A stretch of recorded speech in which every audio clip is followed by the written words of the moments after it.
મારી બા આ ધરતીના પડ પર ભાગ્યે જ કોઈ માના જણ્યા એવાં હશે જેમને પોતાની માં વિશે કાંઈ કહેવાનું ન હોય. બધાને મારી જેમ પોતાની માં નોખી ભાગ્યની જ લાગતી હશે ને. મારી બાના કપાળે સાવ નાનેથી ભીંતમાં માથામ અફાળી માર્ક કાઢતા મોટા થવાનું લખાયેલું હતું.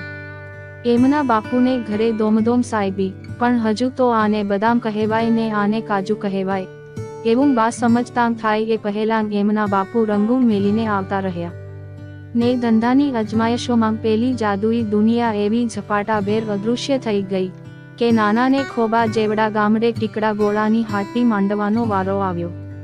નાનાને દમ હાડટી ચાલે નહીં, તેથી બા હજી તો 10 થી 12 ના થયાં ત્યાં ચૂલો સળગાવવાની અને માલિપા કંગી કોરવાની સામટી જવાબદારી બાના ખભે આવી પડી.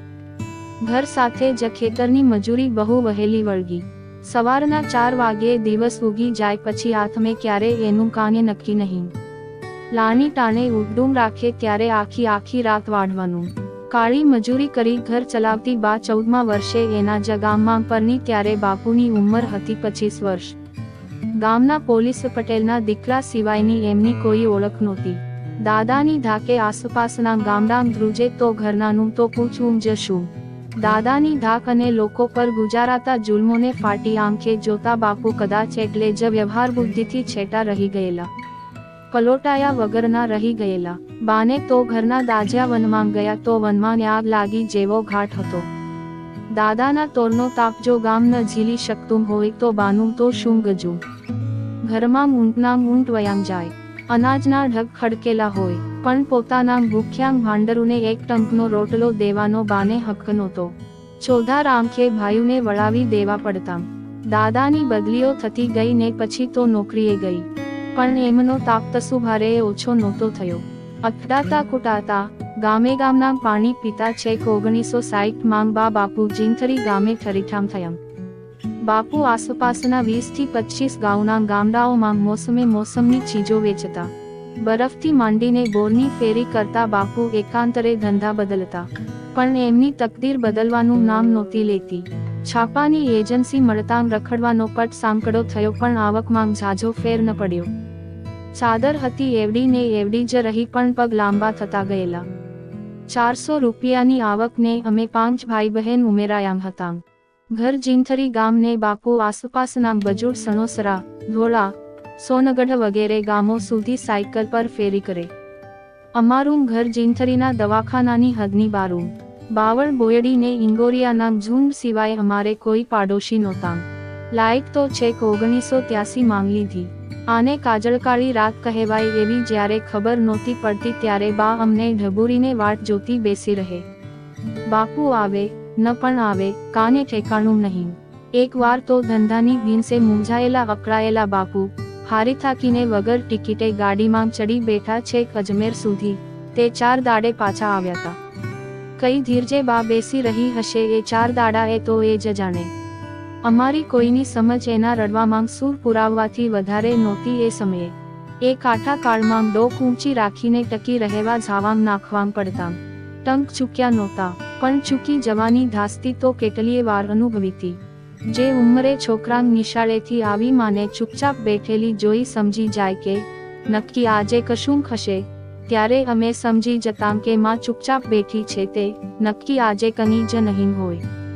ને કંઈ બોલ્યા વગર થેલાનો ઘા કરી રમવા દોડી જતાં. લોકો કહે છે ડહાપણની દાઢ 16-17 વર્ષે ઉગે, પણ અમને ભાઈ બહેનોને 7-8 વર્ષની ઉંમરે જ ફૂટી ગયેલી.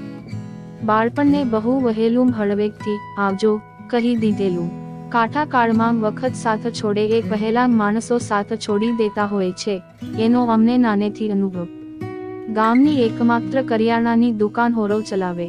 ઘરમાં જોતી ચીજવસ્તુ એને ત્યાંથી જ લાવવી પડે. થોડા ઘણા પૈસા દઈએ ને ઝાઝું બાકી ચાલે. એમાં એકાદ મહિનો કાને નહીં દેવાયું હોય, બા ચીજું લેવા ગઈ. શેરને અડધો શેરના પડીકામ બંધાવ્યા.